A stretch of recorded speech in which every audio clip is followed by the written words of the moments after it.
They thought he was just another student, but they were wrong. Watch closely till the end. Don't forget to like, subscribe, and drop your city in the comments. The lecture hall at the University of Michigan's mathematics wing was a place where silence carried weight. The tall windows let in pale autumn light that painted golden stripes across rows of wooden desks. Dozens of students shifted in their seats, clutching notebooks and laptops, the air thick with nervous tension. It wasn't just another Tuesday morning. It was a morning with Professor Renee Caldwell. Her reputation preceded her into every classroom. Whispers of her name drifted through the campus with equal parts admiration and fear. She was sharp, precise, and merciless in her standards. She had no patience for mediocrity, no tolerance for laziness, and even less sympathy for mistakes. Students who walked into her class already knew that the margin for error was razor thin. When she finally entered, the sound of her heels echoed against the stone floor like a metronome of judgment. Conversation snapped shut mid-sentence, pens froze in midair, and all eyes turned to the front of the room. She carried a folder under her arm and a single piece of chalk in her hand, as though nothing else in the world was necessary. "Last week we covered multivariable limits," she said, her tone clipped, sharp. "Today, Laplace transforms. Let's begin." The chalk moved in her hand like a conductor's baton, racing across the board in flawless strokes. Intricate equations unfolded one after another, a wall of symbols and functions stacking in perfect rhythm. She didn't pause. She didn't explain twice. Her expectation was clear: keep up or be left behind. Students scribbled frantically. Pages turned, pencils scratched, and the faint tapping of calculators echoed in the corners. The atmosphere was electric, charged with the desperate energy of people trying not to fall behind. At the very back of the hall, half hidden under the shadow of his hoodie, sat Eli Turner. His notebook was open, but untouched. While the others bent over their papers in panic, Eli sat still. He had a way of fading into the background, a quiet presence no one paid much attention to. For most of the semester, he had been invisible. But as he watched Caldwell's chalk dance across the board, his eyes narrowed. He saw something, a flaw. It was buried deep in the layers of symbols, subtle enough that no one else seemed to notice. A coefficient misplaced, shifted too soon in the transform. To most, it was nothing, a minor detail hidden in a storm of mathematics, but to Eli it was like a crack in the foundation of a towering structure. He hesitated. Around him, the silence was broken only by the frantic scratching of pens. Nobody else raised their head. If they noticed, they weren't reckless enough to say anything. From the front row, however, a timid voice rose. Professor Caldwell," a girl said, her hand trembling slightly in the air. "I think there might be a mistake on the second line." The room seemed to stiffen. All eyes shifted forward. Caldwell turned slowly, her face unreadable, her tone flat. "There is no mistake." The girl's cheeks flushed crimson as she lowered her hand, sinking into her seat like a stone into water. The silence returned, heavier than before. Then, from the back row, another hand rose. "Yes, Mr. Turner," Caldwell's voice cut sharp like a scalpel. "There's a misapplied coefficient," Eli said evenly, his tone calm, measured. "It shifts the final result." Every head in the room turned at once. Caldwell's jaw tightened, though her expression remained neutral. "Then, by all means," she said coldly, stepping aside from the board, "correct it." Eli rose from his seat without hurry. His movements were calm, deliberate, as though this moment were nothing out of the ordinary. He walked down the aisle, took the chalk, and erased a single line. Then, with steady strokes, he rewrote it. His explanation was quiet but clear. You carried the coefficient too early in the transform. It breaks the structure. This preserves it." Each line he wrote seemed to pull the tangled complexity into focus, like brushing dust off a hidden pattern. By the time he finished, the board looked balanced again, elegant in its simplicity. Caldwell's smile was thin, almost invisible. "Fine. You corrected it. Congratulations." There was no warmth in her voice, only acknowledgement. Eli handed back the chalk, walked to his seat, and sat down again. Around him, the buzz of whispers rose like static. Some students grinned in disbelief. Others stared at him as if seeing him for the first time. Something had shifted in the room. Not just respect, not just curiosity, power. It wasn't loud, it wasn't obvious, but it was there. And Caldwell felt it, which was why she didn't move on. "If Mr. Turner is so confident," she said, turning back to the board, "perhaps he'd like to try something more challenging." With sharp, deliberate strokes, she scrawled a monstrous equation across the board. It stretched from one edge to the other, a brutal tangle of multivariable integrals and nonlinear twists. Students gasped quietly. Heads turned. Eyes widened. This wasn't an exercise. It was an execution. "This," Caldwell said, tapping the final symbol, "should be a fair challenge." A few chuckles escaped the rows, half nervous, half entertained. Everyone knew of Caldwell's infamous impossible problems. They weren't designed to be solved. They were designed to humble. Eli stared at the sprawling equation. He knew what this was, a message. She wanted to put him back in his place, erase the ripple he had just caused. He stood anyway. No theatrics, no bravado. He walked to the board and lifted the chalk once more. The first line came smoothly, then the next. Each stroke flowed into the one after, deliberate and clean.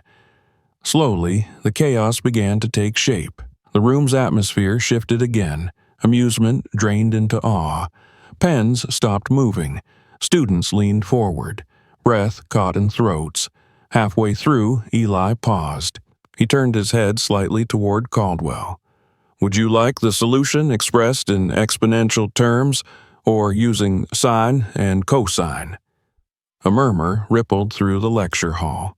Caldwell's face tightened, though she gave a small nod. Eli turned back and continued. His movements were steady, his reasoning unbroken. With one final stroke, he boxed the answer, set the chalk down, and returned to his seat. Silence. Caldwell stepped forward, eyes scanning the solution line by line. Her gaze sharpened, hunting for an error, any error she could exploit, but there was none. "You skipped a step," she said at last, her voice clipped. "I did the partial fraction decomposition mentally," Eli replied. His tone wasn't smug, wasn't defensive, just factual. "I can write it out if you'd like." A pause. "No," Caldwell said, finally. "That won't be necessary." The silence that followed was heavy, charged. Students exchanged glances that seemed to ask, did that really just happen? It was only the beginning. The shock of the board still hung in the air the next time the class met, as if the chalk lines Eli had drawn refused to fade even after the custodian's cloth had wiped the slate clean. Students arrived earlier than usual and settled in quieter than usual, eyes flicking to the back row where the kid in the hoodie always sat. Some of them had been there when he corrected the coefficient. Most had stayed when he dismantled the impossible problem. All of them carried the same unspoken question: what happens now? Professor Renee Caldwell entered precisely at the hour, a manila folder tucked beneath her arm, a coffee in her free hand. The crisp clicks of her heels measured the room's attention. She set the folder down on the lectern without ceremony and, for a breath, simply looked at the class. Her face was what it always was, composed, economical with emotion, but something in the stillness around her suggested the room was tuned for any deviation, any tremor. There was none. "Open your notes," she said. "We move on."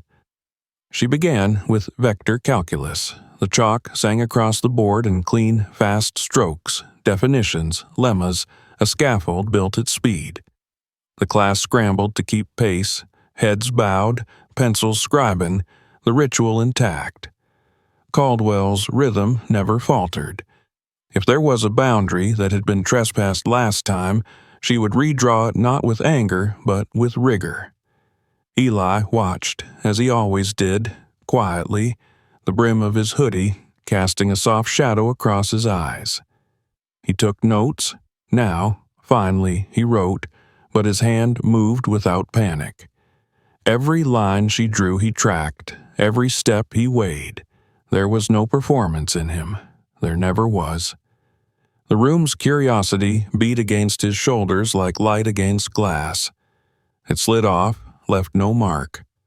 A third of the way through the period, Caldwell closed a proof with 2 crisp lines and let the chalk rest in the groove. She lifted the manila folder, slid a single sheet free, and placed it on the lectern. The room felt the air change before she said anything, the kind of collective tightening that only happens when a verdict is about to be read. "We have an announcement," she said. The words were simple, but the tone carried the authority of a seal breaking. "The University of Michigan has been invited to participate in this year's Collegiate Mathematics Symposium." A ripple of whispers ran the length of the hall. Even those who weren't sure what the symposium entailed seemed to understand. Prestige, pressure, stakes. For those who did know, who had heard the stories of devastating problems of prodigies praised or broken, the name carried weight like a bell toll. Caldwell let the room murmur for a heartbeat, then continued. "We will send a single competitor. I have, if Mr. Turner is so confident," she said, turning back to the board. "Perhaps he'd like to try something more challenging." With sharp, deliberate strokes, she scrawled a monstrous equation across the board. It stretched from one edge to the other, a brutal tangle of multivariable integrals and nonlinear twists. Students gasped quietly. Heads turned. Eyes widened. This wasn't an exercise. It was an execution. "This," Caldwell said, tapping the final symbol, "should be a fair challenge." A few chuckles escaped the rows, half nervous, half entertained. Everyone knew of Caldwell's infamous impossible problems. They weren't designed to be solved. They were designed to humble. Eli stared at the sprawling equation. He knew what this was, a message. She wanted to put him back in his place, erase the ripple he had just caused. He stood anyway. No theatrics, no bravado. He walked to the board and lifted the chalk once more. The first line came smoothly, then the next. Each stroke flowed into the one after, deliberate and clean. Slowly, the chaos began to take shape. The room's atmosphere shifted again. Amusement drained into awe. Pens stopped moving. Students leaned forward. Breath caught in throats. Halfway through, Eli paused. He turned his head slightly toward Caldwell.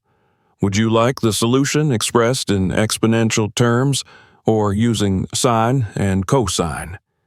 A murmur rippled through the lecture hall. Caldwell's face tightened, though she gave a small nod. Eli turned back and continued. His movements were steady, his reasoning unbroken. With one final stroke, he boxed the answer, set the chalk down, and returned to his seat. Silence. Caldwell stepped forward, eyes scanning the solution line by line. Her gaze sharpened, hunting for an error, any error she could exploit, but there was none. "You skipped a step," she said at last, her voice clipped. "I did the partial fraction decomposition mentally," Eli replied. His tone wasn't smug, wasn't defensive, just factual. "I can write it out if you'd like." A pause. "No," Caldwell said, finally. "That won't be necessary." The silence that followed was heavy, charged. Students exchanged glances that seemed to ask, did that really just happen? It was only the beginning. The shock of the board still hung in the air the next time the class met, as if the chalk lines Eli had drawn refused to fade even after the custodian's cloth had wiped the slate clean. Students arrived earlier than usual and settled in quieter than usual, eyes flicking to the back row where the kid in the hoodie always sat. Some of them had been there when he corrected the coefficient. Most had stayed when he dismantled the impossible problem. All of them carried the same unspoken question: what happens now? Professor Renee Caldwell entered precisely at the hour, a manila folder tucked beneath her arm, a coffee in her free hand. The crisp clicks of her heels measured the room's attention. She set the folder down on the lectern without ceremony and, for a breath, simply looked at the class. Her face was what it always was, composed, economical with emotion, but something in the stillness around her suggested the room was tuned for any deviation, any tremor. There was none. "Open your notes," she said. "We move on." She began with vector calculus. The chalk sang across the board in clean, fast strokes, definitions, lemmas, a scaffold built at speed. The class scrambled to keep pace, heads bowed, pencils scribing, the ritual intact. Caldwell's rhythm never faltered. If there was a boundary that had been trespassed last time, she would redraw it not with anger, but with rigor. Eli watched, as he always did, quietly, the brim of his hoodie casting a soft shadow across his eyes. He took notes. Now, finally, he wrote, but his hand moved without panic. Every line she drew he tracked, every step he weighed. There was no performance in him. There never was. The room's curiosity beat against his shoulders like light against glass. It slid off, left no mark. A third of the way through the period, Caldwell closed a proof with 2 crisp lines and let the chalk rest in the groove. She lifted the manila folder, slid a single sheet free, and placed it on the lectern. The room felt the air change before she said anything, the kind of collective tightening that only happens when a verdict is about to be read. "We have an announcement," she said. The words were simple, but the tone carried the authority of a seal breaking. "The University of Michigan has been invited to participate in this year's Collegiate Mathematics Symposium." A ripple of whispers ran the length of the hall. Even those who weren't sure what the symposium entailed seemed to understand. Prestige, pressure, stakes.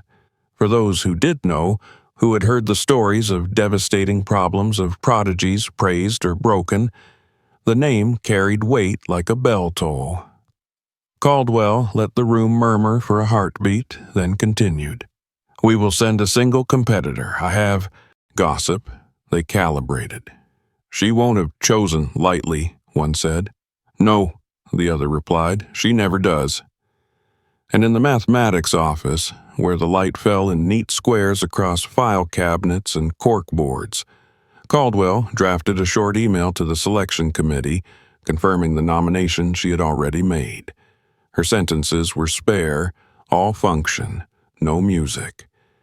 She attached a brief commentary on Turner's performance to date, strong analytical intuition, demonstrated composure under pressure, unusual economy of method. She did not say gifted. She did not say prodigy.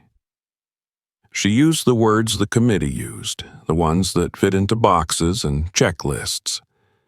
She closed the folder on her desk and, for a moment, let her fingers rest there, flat, as if the cardboard could measure a pulse.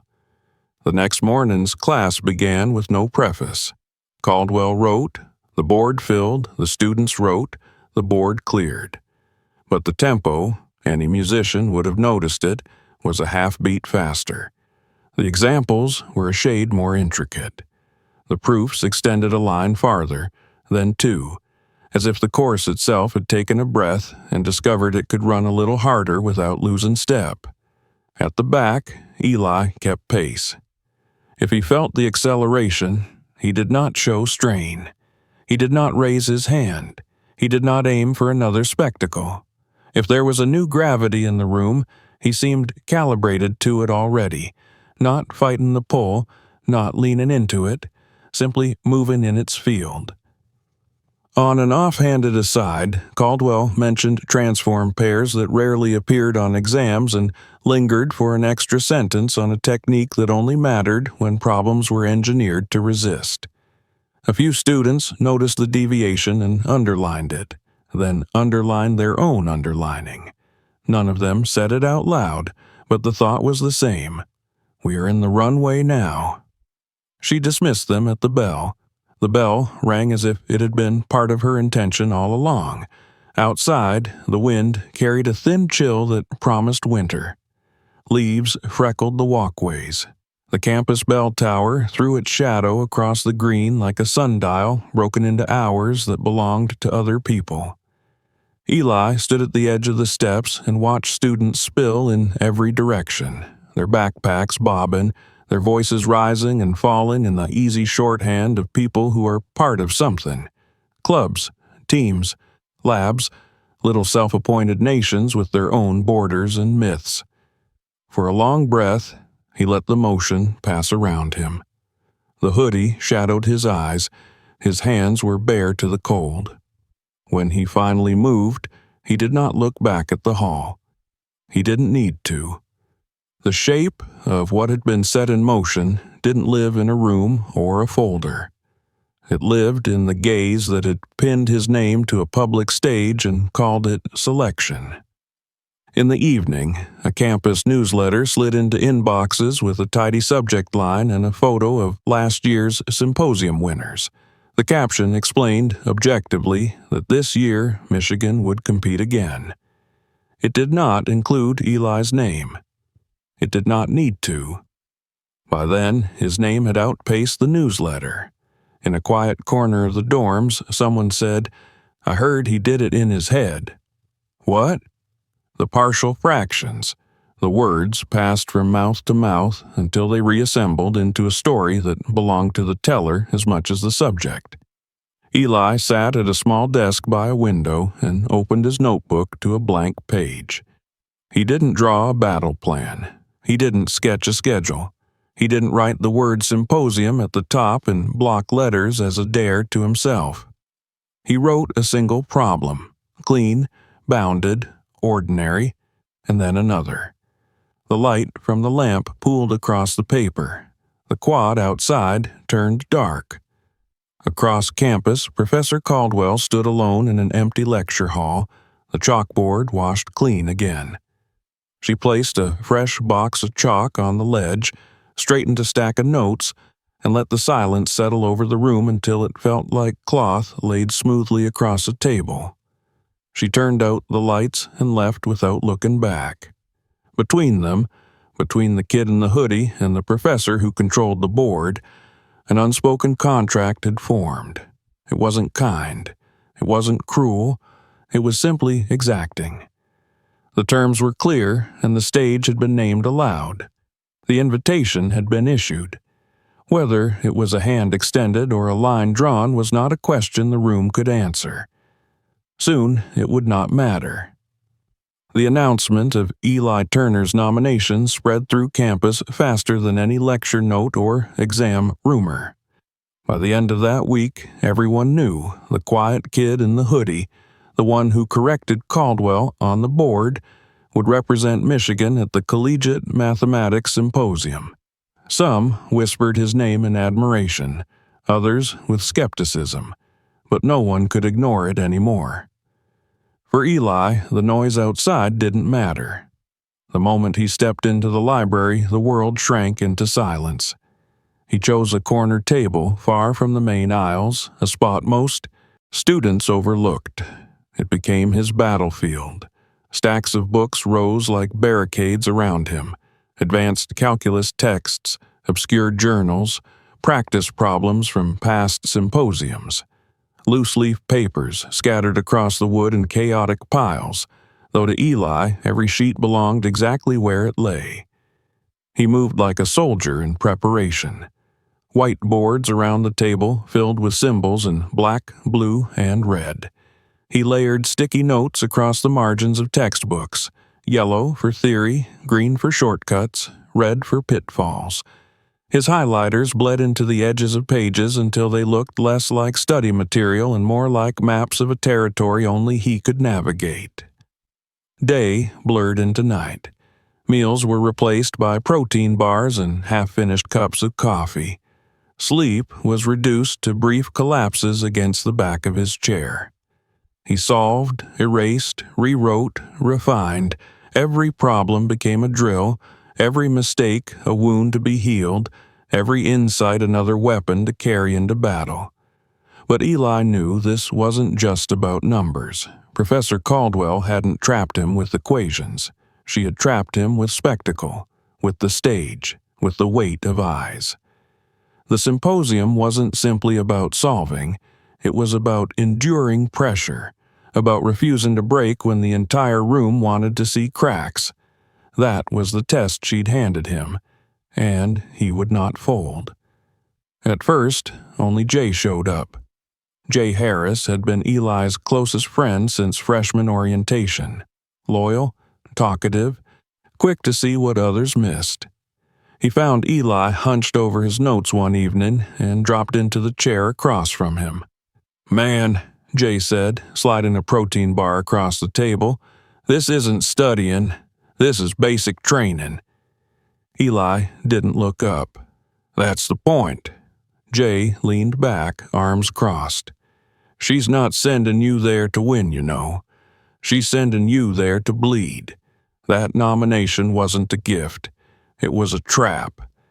Eli paused, pencil hovering over the page. He finally lifted his head, calm as always. "Which means I have to win." Jay whistled low. "Of course you do." Word of Eli's preparation began to spread. First, it was a couple of curious classmates dropping by to see if the rumors were true. Then it was more. Students gathering during breaks, watching him attack problems in real time. They tried tossing challenges his way. Integrals pulled from the depths of textbooks, equations designed to stall him. One by one, he solved them. Not quickly, not theatrically, but with steady surgical precision. By the second week, a crowd gathered almost every night. Some came with notebooks, hoping to learn. Others came just to witness.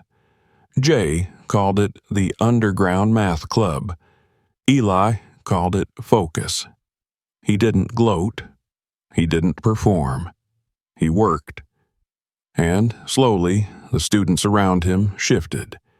They stopped trying to stump him and started helping, tossing him references, pointing out obscure theorems, building practice sets. What had begun as a curiosity became something else. A team, unspoken but real. Still, when the crowd left, Eli stayed. Alone, in the deepest hours of the night, he stared at problems no one had assigned. He hunted patterns no one else cared to see. He traced shortcuts invisible to most eyes. He wasn't training to impress an audience. He was training to outlast the trap. Snow began to fall outside the tall library windows, dusting the campus in white. From his table, Eli could see the bell tower glowing against the dark sky. He would sit back, stretch his fingers, and let the quiet sink in. Then he would turn back to the page. The night before the symposium, the library was nearly empty. Most students had gone home, their finals weeks already pressing in. But Eli stayed at his corner, staring at the whiteboards that now looked like walls of an endless war room. Equations layered over equations, problems stacked into mountains. He had solved hundreds, thousands, and yet staring out the window at the snowy quad, he didn't feel ready. Not because he doubted himself, but because he understood the stakes. This wasn't about one competition. It wasn't even about Caldwell anymore. It was about every student who had ever been dismissed, belittled, underestimated. It was about proving that brilliance could come from the kid no one noticed, the one who sat in the back with his hood up. He leaned forward, resting his elbows on the desk. His pencil tapped softly against the page. The war wasn't tomorrow. The war had already begun. The shuttle left before dawn, headlights cutting across a campus still heavy with silence. Most students were asleep in their dorms, but Eli Turner sat upright by the window, hoodie pulled tight, notebook balanced on his lap. His pencil tapped slowly against the edge of the page, though he wasn't writing. He was thinking, calculating, preparing. The ride east to Philadelphia was long enough for exhaustion to creep in, but Eli didn't close his eyes. He watched the highway slide past in streaks of gray and white, the snow lining the shoulders of the road. Every so often he glanced down at his notebook, flipping through pages already filled with dense symbols and half-solved problems. He wasn't rehearsing anymore. He was reminding himself of the rhythm, the cadence of problem-solving that had become as natural to him as breathing. When the shuttle finally rolled into the University of Pennsylvania's campus, the sight was almost intimidating. The mathematics department was a tower of glass and steel gleaming in the early light. Even the walls looked sharp, reflective, calculated. It was a temple to intellect, the kind of place where brilliance wasn't just expected, it was demanded. Inside, the auditorium buzzed with restless energy. Dozens of competitors filed in, most of them older, many already graduate students or PhD candidates. Their voices carried in low, confident tones. They compared notes, discussed professors they admired, joked about past competitions. Eli moved among them quietly, head down, hoodie shadowing his face. To them, he was nobody, a freshman kid who didn't belong in the same room until the first round began. The problem flashed onto the screen, a blur of integrals and complex transformations. Pens hit paper like gunfire. Eli sat still for a moment, scanning, searching for the hidden rhythm. Then he moved. His pencil cut lines across the page with clean precision, step by step, as though he already knew the path before he started. When the round ended, competitors leaned back with sighs of relief or grimaces of defeat. Eli simply set his pencil down and folded his hands. His answer was clean, boxed, final. Minutes later, when the judges posted results, whispers broke out. First place, Eli Turner, University of Michigan. Heads turned. Some students frowned in confusion. A few laughed under their breath. How could the quiet kid in the hoodie lead the scoreboard? Surely it was luck. Surely it wouldn't last. But it did. Round after round, Eli soared. His logic was surgical, his process calm. While others sweated and scribbled furiously, Eli stayed steady. He didn't celebrate when he finished. He didn't even look around. He wrote, boxed his answer, and waited. By the end of the third round, the whispers had turned into murmurs of disbelief. In the third row, sitting perfectly straight, Professor Renee Caldwell watched. Her expression never changed, but her knuckles whitened around the program in her lap. She had put him here as a test, a trap, maybe even a punishment. She had expected the fire to burn him out. Instead, she watched him forge something stronger. By the time the final round approached, the tension in the auditorium was unbearable. Competitors shifted nervously in their seats. Professors leaned forward, whispering to each other. The head judge stepped up to the podium and announced the last problem. It wasn't designed to be solved. The screen filled with a towering equation, a monstrous hybrid of layered integrals, matrix transformations, and abstract variables stitched together in a way that looked more like chaos than logic. Even seasoned professors in the audience leaned back in their chairs. The countdown began. 45 minutes. To Eli's right, Brandon Lynn, the Caltech PhD candidate whispered to be undefeated, was already scribbling furiously. His hand moved fast, aggressive, confident. Around the room, other finalists attacked the problem at different speeds. Some whispered steps under their breath, others froze, paralyzed. Eli just watched. He scanned the equation, searching for its rhythm. Every great problem had one, hidden beneath the chaos. And then he saw it. Symmetry buried deep in the noise. He lowered his pencil to the page and began. The lines flowed like music, smooth, deliberate, unhurried. Every stroke carried purpose. While others hacked through dense calculations, Eli traced the hidden path. His notebook filled with steps that built upon each other, elegant in their simplicity. The room shifted as the minutes passed. Amusement turned into awe. Professors leaned forward, judges exchanged glances. Even competitors stole glances his way, confusion etched across their faces. At minute 20, Eli paused, not because he was stuck, but because he had found it, a shortcut, a pattern invisible to brute force. He pivoted, accelerating, carving through the chaos like a violinist finding the perfect tempo. By minute 35, murmurs filled the auditorium. The progress tracker showed Eli nearing completion while others were still mired halfway. Caldwell's leg began to bounce ever so slightly, the first crack in her composure. At minute 39, Eli boxed his final answer, set his pencil down, and looked up. His eyes found Caldwell's in the crowd. For a moment, neither moved. The room held its breath. 6 minutes later, the clock hit 0. Brandon Lynn submitted just before the buzzer, jaw tight, hand cramped from writing to the last second.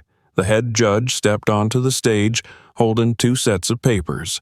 He studied both, compared them to the master solution. He flipped through page after page with mechanical precision. The silence was so deep you could hear the snow falling outside. Finally, he stepped to the microphone. His voice was quiet, but every syllable carried like thunder. After careful review, we have our winner. Representing the University of Michigan, Eli Turner. The auditorium erupted. Cheers, whistles, gasps. Jay, sitting in the middle rows, jumped to his feet, fist pumping the air so hard he nearly toppled a chair. Eli didn't smile. He didn't cheer. He simply rose, calm, and walked to the stage. He accepted the engraved trophy with a small nod. Cameras flashed. Professors congratulated him politely. Brandon Lynn shook his hand with no bitterness, only respect. In the third row, Professor Caldwell clapped twice, then stopped. Their eyes met once more. This time, her expression was different. No challenge, no test, just recognition. Eli had not only survived the trap, he had rewritten the narrative. The morning after the symposium, the University of Michigan felt different. The math wing, usually hushed with quiet footfalls and the scratching of pencils, buzzed like it had never buzzed before. Students clustered in the corridors, whispering, their conversations breaking off whenever Eli Turner passed by. He walked the same way he always did, hood pulled low, headphones draped around his neck, notebook tucked under one arm. He didn't change his stride, didn't slow to acknowledge the stares or the nods that now followed him. But the air around him had shifted. Where there had once been indifference, there was recognition. Where there had been dismissal, there was respect. By the time he reached the mathematics lecture hall, the story of his victory had already spread across campus forums, group chats, and dorm rooms. Freshman defeats PhD candidate at regional symposium. The headline gleamed from the university homepage. Someone had even printed it out and taped it to the door of the math wing. Inside, students filled the rows in low murmurs. Some grinned when they saw him, others whispered to their neighbors. A few even offered him seats that used to be reserved for Caldwell's favorites. Jay Harris was already there, leaning back in his chair with a wide grin. "I heard they're calling you the Michigan Mind," Jay whispered as Eli slid into the seat beside him. Eli shook his head. "That's ridiculous. You did destroy a Caltech PhD in front of half the country," Jay shot back. He laughed under his breath. "Let them talk." At exactly the scheduled minute, Professor Renee Caldwell entered. Her heels clicked against the stone floor, briefcase in one hand, notes in the other. She walked to the podium, set her materials down, and scanned the room. For the first time, her gaze lingered on Eli, not with calculation, but with something different, acknowledgement. "Before we begin," she said, her voice even but weighted, "I'd like to recognize Eli Turner." The room hushed. Some students straightened in their seats, others leaned forward. "Yesterday, Eli represented the University of Michigan at the Collegiate Mathematics Symposium," she continued. "Not only did he perform exceptionally, he placed first against some of the most advanced minds in the nation." Applause filled the room. Some clapped politely, others louder. Jay let out a whoop that made a few students chuckle. Caldwell waited until the sound settled. "It's not easy to rise to a challenge," she added, her eyes finding Eli's again. "Especially one you didn't ask for. Eli did, and he succeeded." Her tone softened just slightly. "If anyone here still believes brilliance only comes in a certain package, think again." For the first time all semester, her words carried no edge, no test, no trap, just honesty. Then she turned, picked up the chalk, and began her lecture as usual. But it wasn't quite her classroom anymore. A new gravity had entered the room, and it centered around Eli. That evening, the library was nearly empty when Eli sat down at his corner table. The trophy from the symposium sat tucked in his bag, untouched. He hadn't pulled it out, not because it meant nothing, but because he knew its weight wasn't measured in engraved metal. His notebook lay open, half-finished equations scattered across the page. He traced one with his pencil, deep in thought. The door creaked. Footsteps approached. Eli looked up.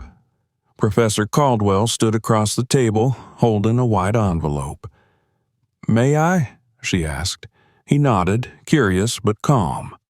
She sat, placed the envelope in front of him, and said, "The department is nominating you for the National Undergraduate Fellowship. It's early, but after what you did, the committee agreed unanimously." Eli blinked. "I didn't even know I was being considered." "You weren't," Caldwell said with the faintest of smiles, "until you made us see you."